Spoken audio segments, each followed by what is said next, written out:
Welcome back. देखिए mathematical physics को आगे कंटिन्यू कर रहे हैं और हम लोग केपलर्स प्लैनेटरी मोशन से रिलेटेड कुछ इंपॉर्टेंट एमसीक्यूज़ देखने वाले हैं। ये सारे एमसीक्यूज़ आपके टेलीग्राम पे चले थे तो आपने वहाँ पे भी सोल्व किया है, और अगर आप फर्स्ट टाइम देख रहे हो तो I suggest first try by yourself, definitely you done it. अगर आपसे होगा तो आपको कॉन्फिडेंस आएगा, राइट। देख लेते हैं वन बाई वन। देखो फर्स्ट क्वेश्चन क्या है, तो कुछ क्वेश्चन आप देखोगे ना डायरेक्टली स्ट्रेट फॉरवर्ड आपका जो केपलर्स का जो प्लैनेटरी मोशन है, जो 3 लॉज होता है, इसके बारे में मैंने आपको इसके पहले वाले लेक्चर में बताया था। आई होप आपने वहाँ भी प्रीवियस को देखा होगा। तो आपको डायरेक्टली लॉ अप्लाई करना होता है और आपको क्वेश्चन बन जाता है, राइट। देखो यहाँ पे क्या है, 2 planet orbit, right, the sun in circular orbits. Sun को यहाँ पे देखो सर्कुलर ऑर्बिट में लिया गया है, इन्हें इलिप्टिकल वाला केस नहीं है। With their radius of orbit as R1 R है और R2 आपका 4R है। तो 2 ऑर्बिट की बात की जा रही है। एक में आपका जो रेडियस है वो R है, राइट, और दूसरे में जो रेडियस है आपका वो क्या है, वो आपका 4R है। इस तरीके से आपको दिया हुआ है, ओके। अच्छा, तो रेशियो ऑफ टाइम पीरियड निकालना। तो देखो बहुत सिंपल होता है। अगर आप थर्ड लॉ की बात करो, के प्लस थर्ड लॉ, तो थर्ड लॉ क्या था हमारा कि स्क्वायर ऑफ टाइम पीरियड क्या होता है, प्रोपोर्शनल होता है रेडियस के क्यूब का। तो यहाँ से मैं अगर बात करूँ तो T1/T2, तो T1/T2 का स्क्वायर जो है वो डेफिनेटली क्या हो जाएगा, वो सिंपली हो जाएगा इक्वल टू R1/R2 के क्यूब का, राइट। तो अब यहाँ से देखो R1 आपका क्या है, कैपिटल R है, और ये आपका 4R है। तो आप डायरेक्टली यहाँ पे पुट कर दो तो R/4R का होल क्यूब हो जाएगा। तो यहाँ पे आपका R कैंसिल होता है, तो 1/4 का क्यूब क्या हो जाएगा, 1/64, राइट। अब यहाँ से देखो, यहाँ पे अगर आपको T2 निकालना, अच्छा T1/T2 ही निकालना है ना, तो T1/T2 का वैल्यू क्या आ जाएगा, तो स्क्वायर को हटाओगे तो 1/64 का स्क्वायर रूट क्या आ जाता है जी, 1/8। सो करेक्ट ऑप्शन क्या है, ऑप्शन नंबर 2। तो देखो बिल्कुल स्ट्रेट फॉरवर्ड है, काफ़ी सिंपल क्वेश्चन है, डेफिनेटली आपने ऐसे ही किया होगा। क्वेश्चन नंबर 2 देखिए यहाँ पे क्या है, बोलता है the law states the line join any planet to the sun sweeps equal areas in equal interval of time. इस लॉ को क्या बोलते हैं, तो जैसा कि नाम ही दिख रहा है, लॉ ऑफ एरिया भी बोलते हैं। This is the second law of Kepler's, right. Third question देखो क्या है यहाँ पे, थर्ड क्वेश्चन देखो यहाँ पे, ये दिस द थर्ड क्वेश्चन। क्या क्वेश्चन है, the planet Mercury is revolving in an elliptical orbit around the sun as shown in figure. तो देखो यहाँ पे जो डिफरेंट पोजीशन है, ये मर्क्यूरी है जो सन के अराउंड मूव कर रहा है। तो speed of mercury will be greater at the point. किस पॉइंट पे ग्रेटर होगा, तो डेफिनेटली ए पे ग्रेटर होगा। पहले से आप पढ़ते आ रहे हो कैसे। तो देखो एक्चुअली क्या होता है ना, थ्रू आउट मोशन में जो सन से जो डिस्टेंस है प्लैनेट का, वो क्या होता है, वो घटता बढ़ता रहता है, देख रहे हो, ठीक है।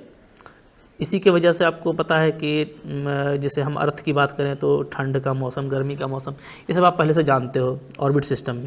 तो ये घटता बढ़ता रहता है, तो ये तो घटता बढ़ता रहता है, लेकिन इस पूरे मोशन में जो एंगुलर मोमेंटम है प्लैनेट का, एंगुलर मोमेंटम वो क्या रहता है, वो आपका कंजर्व रहता है, ठीक है। तो यानी एंगुलर मोमेंटम का मतलब क्या हो गया, mvr, ये क्या रहता है, ये आपका कांस्टेंट रहता है through out the orbital motion.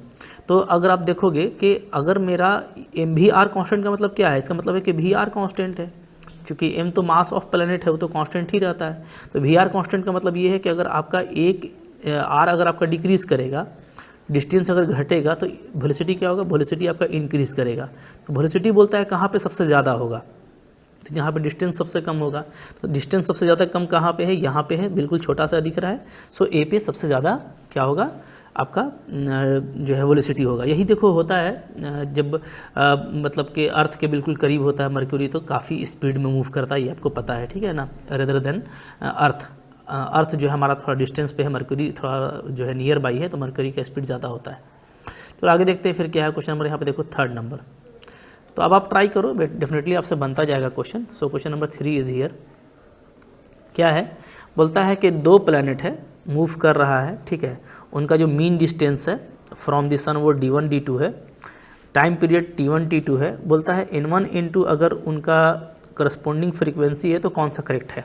तो कुछ करना नहीं है। देखो अभी मैंने आपको बताया कि टी स्क्वायर क्या होता है, प्रोपोर्शनल होता है डी का क्यूब का, अगर यहाँ पे बात किया जाए तो, चूँकि यहाँ पे डिस्टेंस डी दिया हुआ है, राइट। तो यहाँ से आप डायरेक्टली ये बोलोगे कि T1/T2 दो अगर आपको कंपेयर करना है तो इसका स्क्वायर क्या होगा, D1/D2 के होल क्यूब के बराबर होगा, राइट। अब देखो क्या होता है, टी जो होता है वो क्या होता है, वो आपको पता है कि अगर हम लोग फ्रीक्वेंसी का बात करें तो 1/n, ठीक है, होता है, जहाँ n आपका फ्रीक्वेंसी है। तो T1 1/n1 होगा, T2 क्या होगा, T2 1/n2 होगा। इन दोनों को मैं अगर अप्लाई कर दूँ तो यहाँ पे उल्टा हो जाएगा, n2/n1 का whole square is equal to क्या आ जाएगा, D1/D2 का होल क्यूब। अब आप यहाँ पे देखो जो है क्रॉस करके देख लो क्या आता है। तो n2 का स्क्वायर इंटू d2 का क्यूब बराबर क्या आ जाएगा, n1 का स्क्वायर इंटू d1 का क्यूब, ये आएगा। तो अब ये देख लो कहाँ पे ये ऑप्शन दिया हुआ है, तो ये ऑप्शन नंबर 2 है। So it is the correct option. कुछ करना नहीं है, देखो सिंपली रिजल्ट पे पुटअप कर देना है, आपका आंसर आ जाएगा। नेक्स्ट देखो क्या है, क्वेश्चन नंबर यहाँ पे 4 है। 4 नंबर क्वेश्चन क्या बोलता है आपको, राइट। क्वेश्चन नंबर 4 बोलता है a satellite in an circular orbit of radius r, right, has period of 4 hours. Another satellite with orbital radius 3r around the same planet will have period. ये तो बिल्कुल फिर से इजी क्वेश्चन हो गया। इस तरह क्वेश्चन तो बिल्कुल देखो कुछ है नहीं, टी स्क्वायर प्रोपोर्शनल आप r क्यूब लगाओगे और आपको बस सिर्फ कंपेयर करना है, तो आप तो बस इसको ऐसे कर दो, इक्वल टू क्या हो जाएगा r1/r2 का होल क्यूब, राइट।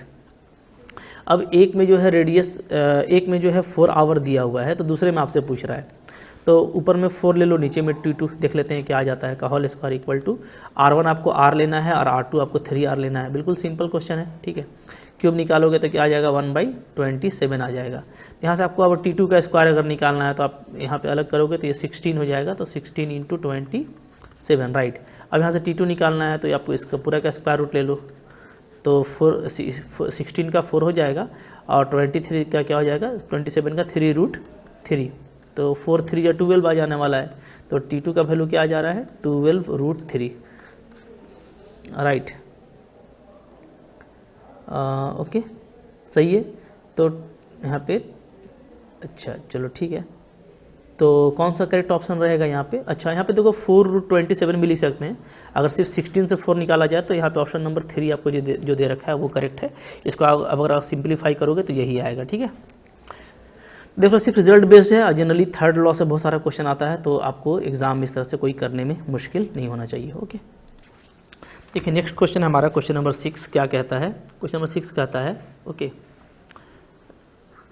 ए planet moving around sun sweeps area A1, जैसा कि फिगर में दिख रहा है, इन 2 days, 2 दिन में ये एरिया बनता है, ठीक है। अगर 2 दिन में प्लैनेट मान लो आपका मूव करके यहाँ से यहाँ आता है तो ये कितना एरिया बना रहा है, तो जो फैक्टोरियल एरिया है वो आपका इतना है, A1 है। फिर 3 दिन में ये जो है A3 राइट, 3 दिन में ये इन 3 days, अच्छा सॉरी, सन स्वीप्स एरिया A1 इन 2 days, ठीक है। इसको 2 डे में बनाता है। अच्छा A2 इन 3 days, A2 को 3 दिन में बनाता है। मान लो यहाँ था प्लैनेट, फिर 3 दिन में यहाँ पहुँच जाता है, तो A2 बनाता है कितने दिन में, 3 दिन में।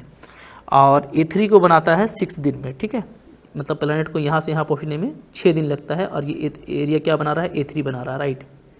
तो अब क्या बोल रहा है कि रिलेशन क्या होगा A1, A2 और A3 में। तो ये देखो ये सेकंड लॉ से आपका बन जाएगा। सेकंड लॉ यानी लॉ ऑफ एरिया क्या कहता है कि जो rate of description of area होता है वो क्या होता है, वो कांस्टेंट होता है। ये मैंने आपको लास्ट लेक्चर में बताया था। तो यहाँ से कुछ करना नहीं है, यानी कि जो एरिया बन रहा है बाय द टाइम वो आपका कांस्टेंट होगा रेट। तो A1 कितने टाइम में बन रहा है, तो A1 बन रहा है आपका 2 दिन में, तो A1/2, ठीक है। फिर आपका जो A2 बन रहा है वो 3 दिन में बन रहा है, और A3 बन रहा है 6D में। तो ये क्या होगा, सारा इक्वल रहेगा, सब कांस्टेंट रहेगा, राइट। अब यहाँ पे आप चाहो तो देखो इसका एलसीएम 6 होता है, सबको 6 से मल्टीप्लाई कर दो। 2 3 6 का एलसीएम क्या होगा, 6 होगा। सबको 6 से मल्टीप्लाई कर दीजिए, तो ये आपका आ जाएगा 3A1, ये आपका आ जाएगा 2A2, चूँकि 6 से मल्टीप्लाई करेंगे तो 3 2 6 हो जाएगा। यहाँ पे आपका आ जाएगा सिंपली A3, राइट। तो 3A1 equal to 2A2 equal to A3, so option number 1 is correct here. देखो बिल्कुल सिंपल क्वेश्चन है, टफ क्वेश्चन बिल्कुल नहीं है, तो डेफिनेटली आप ऐसा क्वेश्चन काफ़ी जल्दी कर पाओगे। सो आई होप आपके लिए फ्रूटफुल था। अच्छा लगा लाइक कीजिएगा, चैनल पे नए हैं सब्सक्राइब कीजिए। अगर आप कोई कोर्स कर रहे हो, गवर्नमेंट जॉब की तैयारी कर रहे हो, लाइक आप झारखंड से पीजीटी की तैयारी कर रहे हो, तो उसमें मैथमेटिकल फिजिक्स का ये पूरा कंटेंट आपको मेरे कोर्स में मिल जाएगा। बहुत अच्छा कोर्स है, बहुत अच्छी फीडबैक है उसको, तो आप भी उससे जरूर तैयारी करो। उसके लिए आपको मेरा ऐप डाउनलोड करना पड़ेगा। एप्लीकेशन का लिंक आपको डिस्क्रिप्शन बॉक्स में मिल जाएगा। प्ले स्टोर से आप एप्लीकेशन डाउनलोड कर लो, और वहाँ पे पूरा कोर्स लगा हुआ है पीजीटी एडवांस के नाम से। काफ़ी सिस्टमेटिक ऑर्डर पे वहाँ पे कोर्स लगाया गया है, पीडीएफ है, लॉट ऑफ एमसीक्यूज हैं, कंटेंट क्लैरिटी है, बहुत मज़ा आएगा। डेफिनेटली आप गोल जरूर कर लोगे, ठीक है। Thank you very much.